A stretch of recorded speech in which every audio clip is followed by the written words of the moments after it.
In this episode, let's chat about the origins of artificial intelligence.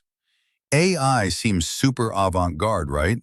But if we're talking about its ancestors, we can actually trace them all the way back to Aristotle in ancient Greece.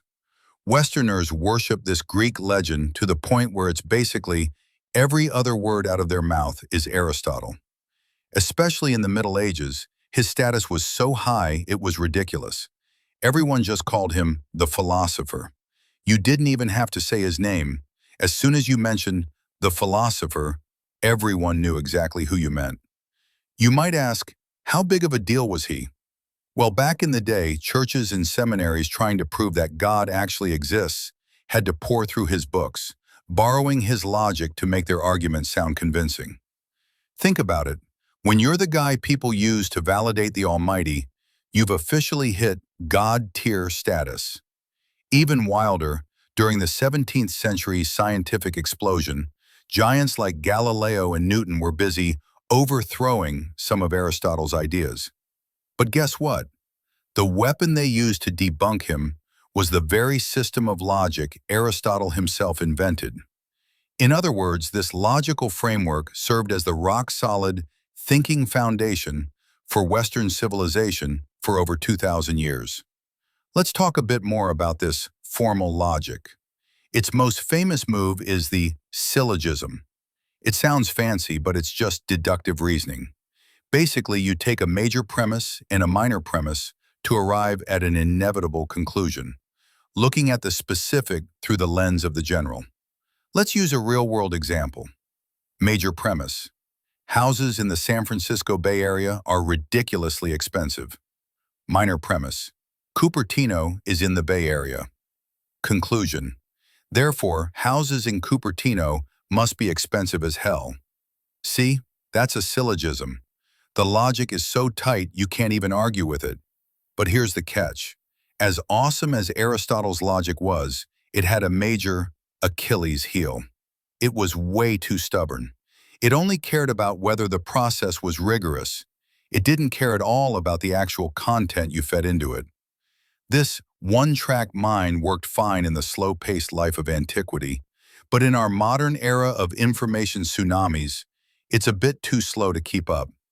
Even the godlike logic of Aristotle needed an upgrade, and Leibniz was the guy who finally strapped an engine onto it. Leibniz was a German scientist, philosopher, and all-around polymath. People called him the 17th century Aristotle. This guy had a wild idea. He felt that human speech, whether German, English, or Chinese, was too fuzzy and imprecise, so he wanted to build an alphabet of human thought. His plan? Break every complex idea down into primitive concepts that couldn't be split further. Then assign a prime number to each concept. He basically wanted to express thoughts through pure math. This led him to a world-shaking realization. Thinking can be mechanized. As long as you set the rules, a machine can think. His formal method was called universal symbol reasoning. Basically, it was the prequel to binary logic and Boolean algebra, all tucked inside Aristotle's framework. This is the bedrock of modern computers and AI. If that sounds too abstract, here's how Leibniz's symbol reasoning works. Imagine we assign numbers. Animal is 2, and rational is 3.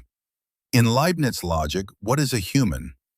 A human is a rational animal, so the concept human is 2 times 3 equals 6. Now, if you want to know, is a human an animal? You don't need to debate or check a book. You just calculate.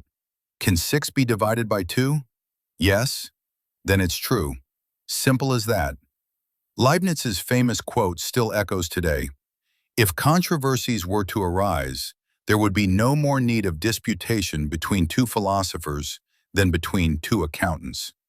For it would suffice to take their pencils and say to each other, "Let us calculate, calculamus." People joke that the stereotypical German precision probably started with Leibniz.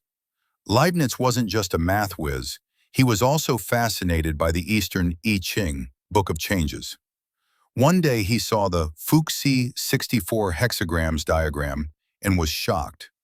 If you treat the yin line as 0 and the yang line as 1, the sequence was a perfect match for the binary system he invented. Wow, what a coincidence, he thought. But being German, he didn't believe in coincidences.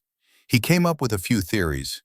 Ancient China had high-level science that was lost. The I Ching is a lost science fragment that people turned into a fortune-telling tool, forgetting the math behind it. The concepts of Wu Ji and Tai Ji correspond to God, 1, creating everything out of nothing, 0. Leibniz spent his life chasing a universal language to solve all human disputes. With a heart like that, the guy would have been a shoo-in for a Nobel Peace Prize today.